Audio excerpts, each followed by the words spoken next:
Welcome back to Zero Hero. Today I'm going to share with you 4 ways to invest in a stock. Number 1, you can consider to invest a lump sum of money all at once. This will be a good idea for long-term perspective if you have the cash available. Number 2, dollar cost average into position by investing equal amount of money at set intervals. Notice it is equal amount of money at set interval. Number 3, dollar cost average, but this time you invest equal number of shares at set intervals. So that is the difference. One is about the amount of money, the other one, the equal number of shares.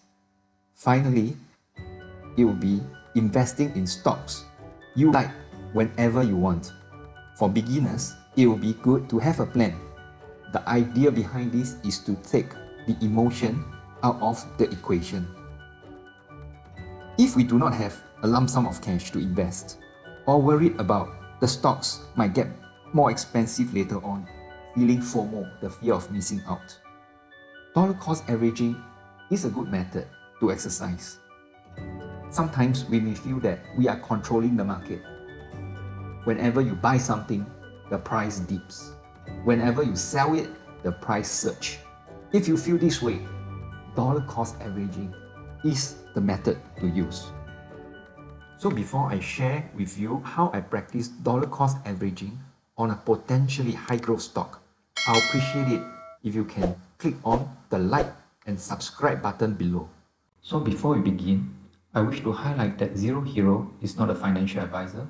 This video is meant for education and entertainment purposes only. We take no responsibility of your pain or gain should you enter any trade positions. The high growth stock I'm going to share has recently went through a stock split. No, it's not the fruit. Yes, it's the car. What you see here is the Tesla stock chart. The price reflected is after the 5:1 stock split ending 4th September 2020. I took my first entry right after the April's Fool's Day, which is on the 2nd of April, because I take this very seriously. It's just a small position to test out the stock as I continue with my research on Tesla, since I couldn't do much during the pandemic lockdown.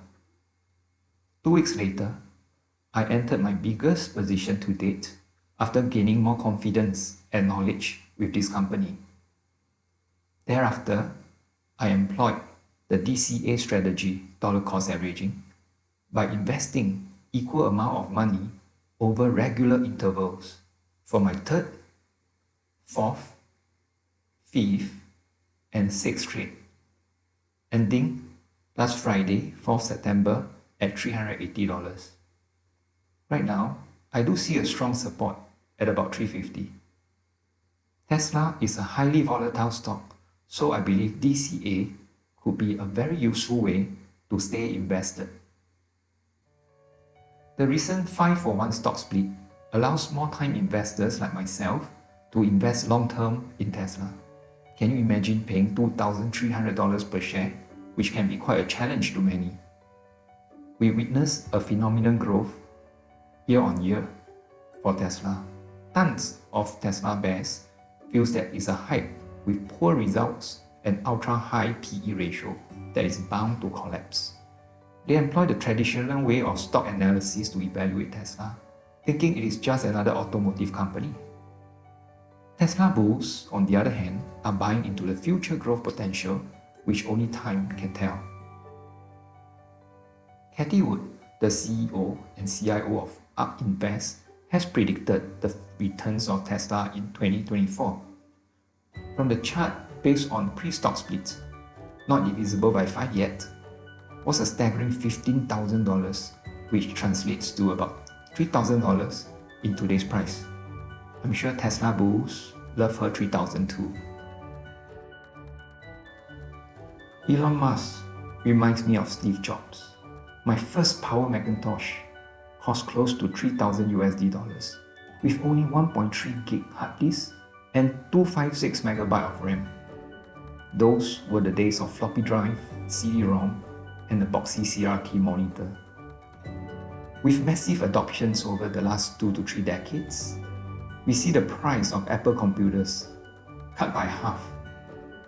And we saw the birth of iPod, iPads, iPhones, iWatch, Apple TV, and soon Apple Car.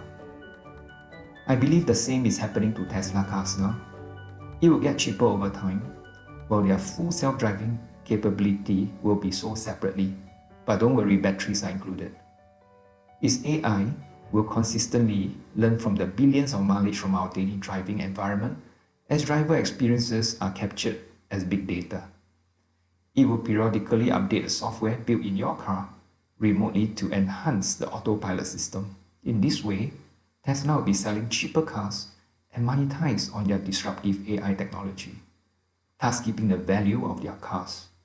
In some countries, selective Tesla models are now priced below a Toyota Camry. I feel very confident predicting autonomous robotaxis for Tesla next year. So if you own the car, you can add or subtract it to the Tesla network, and Tesla would take 25 or 30% of the revenue. And then in places where there aren't enough people sharing their cars, we would just have dedicated Tesla vehicles. So when you use the car, we'll show you our ride-sharing app. So you'll be able to summon the car from the parking lot, get in, and go for a drive. It's really simple. So you just take the same Tesla app that you currently have, we'll just update the app and add a summon Tesla or commit your car to the fleet. Like typically the use of a car is about 10 to 12 hours a week. So most people will drive 1.5 to 2 hours a day. But if you have a car that can operate autonomously, then most likely you'd have that car operate for a third of the week or longer. The cost of ride sharing is, according to Uber and Lyft, is $2 to $3 a mile. The cost to run a robotaxi, we think, less than 18 cents a mile. By the middle of next year, we'll have over 1 million Tesla cars on the road with full self-driving hardware, feature complete, at a reliability level that we would consider that no one needs to pay attention. Meaning you could go to sleep from our standpoint. Apart from selling cars, Tesla is rolling out the Solar and Powerwall project. It aims at harnessing solar energy to power the home.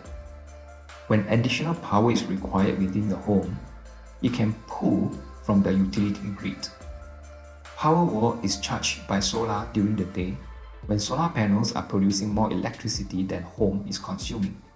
Powerwall then stores the energy until the home needs it, such as when solar is no longer producing at night or when the utility grid is offline during a blackout. The next day, when the sun comes up, solar recharges Powerwall so you can have a cycle of clean, renewable energy. Besides Tesla, what other out-of-this-world projects are Elon Musk working on? 2, 1, 0, ignition, liftoff. Last week, SpaceX launched its first batch of Starlink satellites. Each is equipped with a solar array that captures and reflects sunlight, making them pretty damn bright sometimes, as you can see in this video captured by a Dutch satellite tracker about a day after launch. Pretty cool, right? Well, right now there's just 60 satellites moving into their strategic positions, but the Starlink project aims to have as many as 12,000 of them up there when the project is finished. Starlink is another groundbreaking, or should I say sky-breaking initiative for Elon. His intention is to send lightweight satellites, making our internet access faster and more affordable. I'm sure such technology will change the way we learn, play, commute, and work forever. It didn't take long for astronomers to start firing off gripes on Twitter. And one scientist estimated that if and when all 12,000 are in place, hundreds could be visible at any given moment. Musk was quick to defend Starlink, noting how it's potentially helping billions of economically disadvantaged people. And for his part, he did say he's asked the Starlink team to reduce the amount of light the satellites reflect.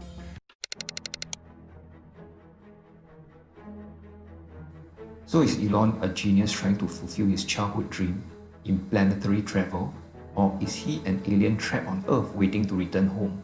You decide.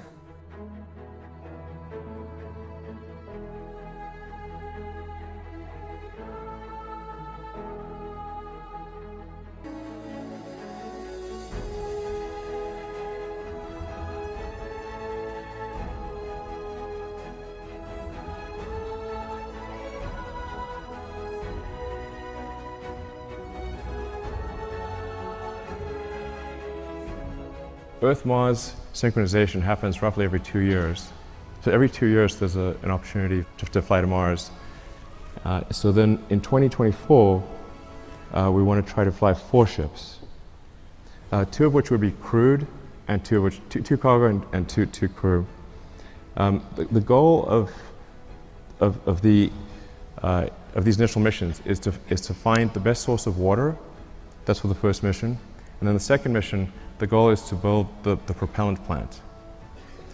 So we should, particularly with 6 ships there, have plenty of landed mass to construct the propellant depot, which will consist of a large array of solar panels, very large array, and then everything necessary to mine and refine water, and then draw the CO2 out of the atmosphere, and then create and store deep cryo CH4 and O2. Then build up the base, starting obviously with one ship, then multiple ships, then start building out the city, then making the city bigger, even bigger.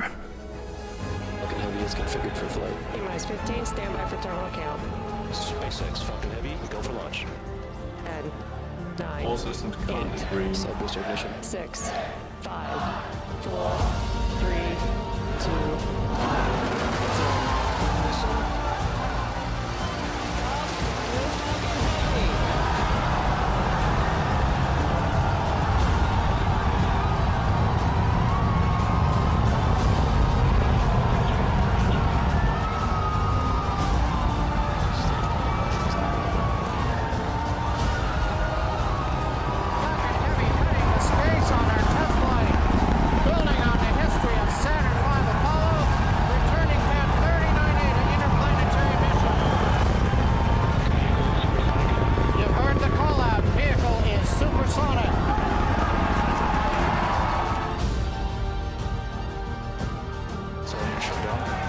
Side boosters. If I may compare Apple to Apple, I mean to Tesla, their product will get better, faster, cheaper, and definitely travel further.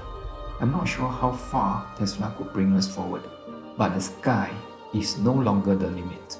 One thing I'm certain is this: Elon Musk is definitely a mover and shaker of the century. With every technological advancement, there are bound to be inconveniences and interruptions to our lives. Human beings are highly adaptable, and we can accustom to changes with time. So we can choose to embrace innovation or get disrupted. Staying status quo is actually going backwards as the world progresses. Let us remember that change is the only constant. The choice is yours.